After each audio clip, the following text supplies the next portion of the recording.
Hello everyone, my name is Khalid Al Sadek. Last class was about the upper limb muscles. I've explained most of the muscles of the upper limb, but what I didn't explain to you is the muscles of the forearm and the nerve supply of the forearm muscles. So basically this class, I'm going to be explaining this to you, and I hope I make it simpler for you.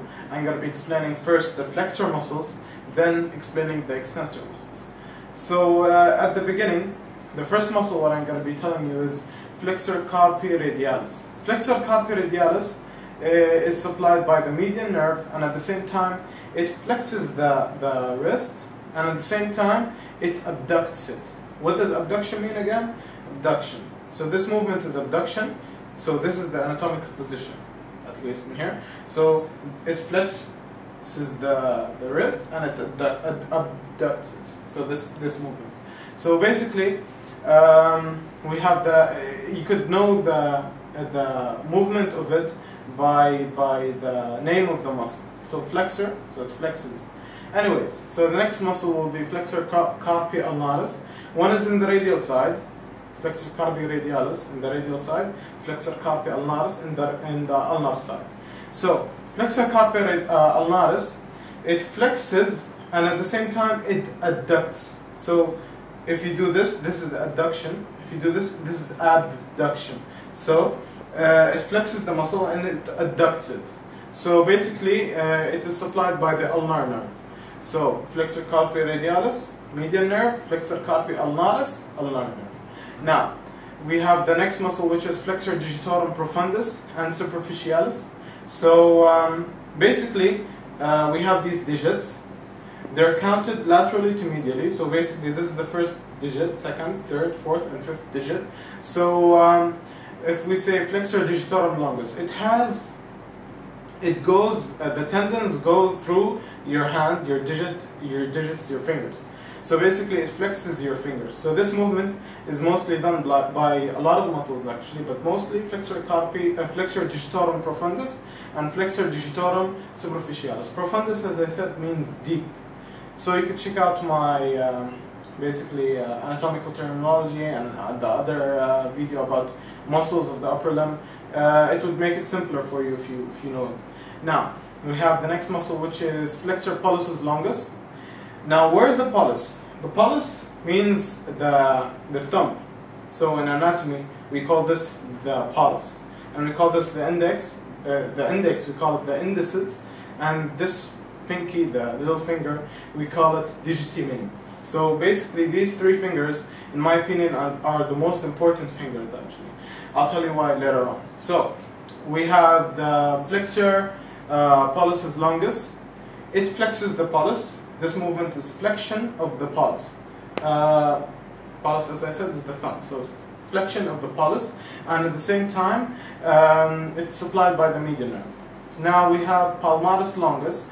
Palmaris longus is basically a muscle which comes and attaches to the carpal bones. So this muscle, it also flexes the wrist, and at the same time, to know this muscle, you should, if you have a cadaver in front of you, you pull the muscle and you find the wrist flexing like this. So you would identify it very easily, and you would say as simple as that, it's palmaris longus. We have any longus, you should have a brevis. Okay, so the longus is long, brevis means small. So both of them do the same movement. One is small, one is big, and the second thing is that both of them are supplied by the median nerve. Now we have pronator quadratus. Pronator quadratus is a square in shape muscle. So basically it will be somewhere in here. So it will be square in shape. It's a very small muscle, and at the same time it's supplied by the median nerve. Most of the flexors are supplied unless by the median nerve, unless by the ulnar nerve. Basically, if you think about it, that the flexors, most of the muscles that are in this part, in the 3.5 fingers, are supplied by the median nerve, while the medial 2.5 fingers, medial 1.5 finger actually, are supplied by the ulnar nerve. So basically, if you think about it like this, will be the supply of the ulnar nerve, like this, the balance will be supplied in the medial nerve.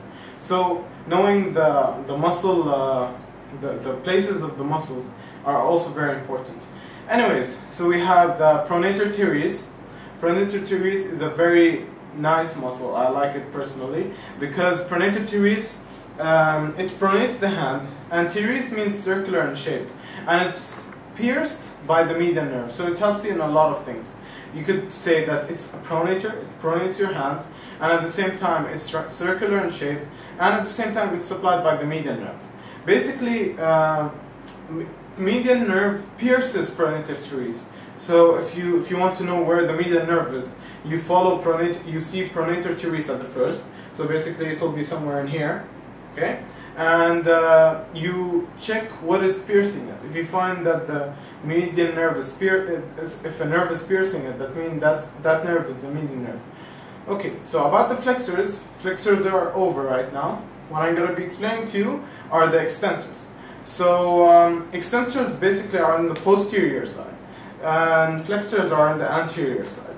Now the posterior side, beginning with the abductor pollicis longus. So we have, this is the abductor pollicis longus. So basically when you do this movement, you're abducting your finger and your thumb actually. So the pollicis means thumb again. So when you do this movement, you're abducting your thumb. When you do this, you're adducting it. So basically this is abduction of the thumb and abduction of the pollicis, since we're an anatomist right now. And it is also supplied by the radial nerve. What you should know about the extensors is that all of the extensors, or most of them to be 100% right, is supplied by the radial nerve. So we have the second muscle, which is brachioradialis. Brachioradialis is a very unique muscle because it is in the forearm and at the same time at the brachii.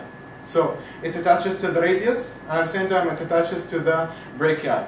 So it's very unique. It's supplied by the radial nerve, and at the same time it flexes the elbow. I mean. So this movement, it helps in flexion of the elbow at least, and at the same time it assists in pronation and supination. So basically doing this movement or this movement, the brachioradialis helps in doing these movements.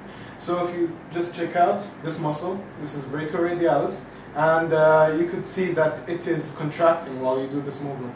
Yeah. So we have the next muscle, which will be extensor carpi radialis. Extensor carpi radialis, we have longus and brevis. So in the flexor muscles, we don't have a carpi radialis which is longus or brevis. While in here, in the extensors, we have extensor carpi radialis longus and extensor carpi radialis brevis, and it extends and abducts the hand.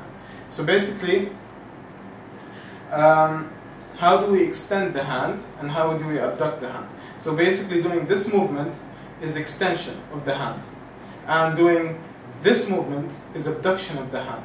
So if you think of it theoretically, that the extensor carpi radialis is on the radial side. So basically it will be in here. So doing this movement, you contract your muscles in the radial side. And at the same time doing this movement, you still contract your muscles in the radial side. So just think of it in a theoretical way and you'll understand what it does exactly. So what else do we have? We have extensor carpi ulnaris.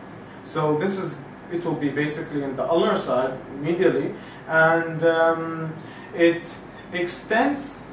So when you do this movement, you still extend your extensor carpi, you still use your extensor carpi ulnaris, and at the same time it adducts. So in the ulnar side, when you do this movement, you adduct your hand, while in the radial side, when you do this movement, you adduct your hand. So this is adduction, this is abduction, this is adduction. So we have the extensor digiti minimi. Oh, and these nerves are also all of the muscles that I'm explaining right now are supplied by the radial nerve. So if I didn't mention it, then you know it right now. Yeah. So we have the extensor digiti minimi, as I said.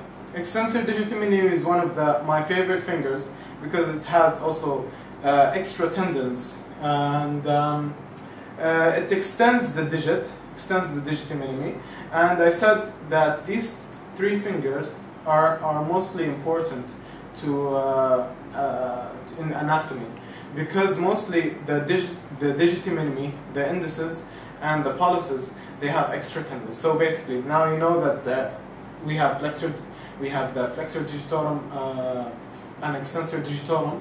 Both of them give branches to all your fingers. While these three fingers, they have more tendons.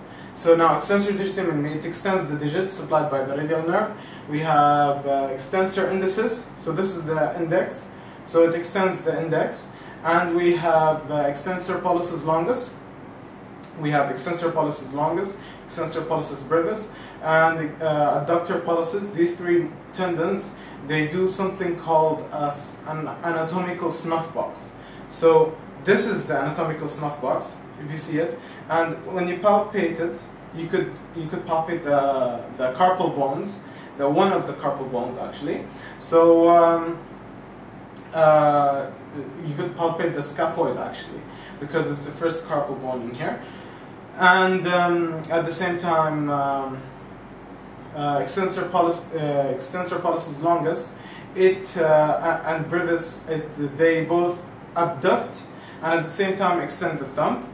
So abduction is doing this, and extension is basically extending your thumb. So doing this movement is also extension. So we have also supinator quadratus, or the supinator muscle, and from its name you can know that it supinates. So basically your hand is pronated right now, you supinate it. Okay, so supinator muscle is a very thin muscle, very small muscle. It's in the extensor region, and it helps in supination. So that'll be it for today about the flexor and extensor muscles of the forearm. I hope I made it easier for you. See you in the next class.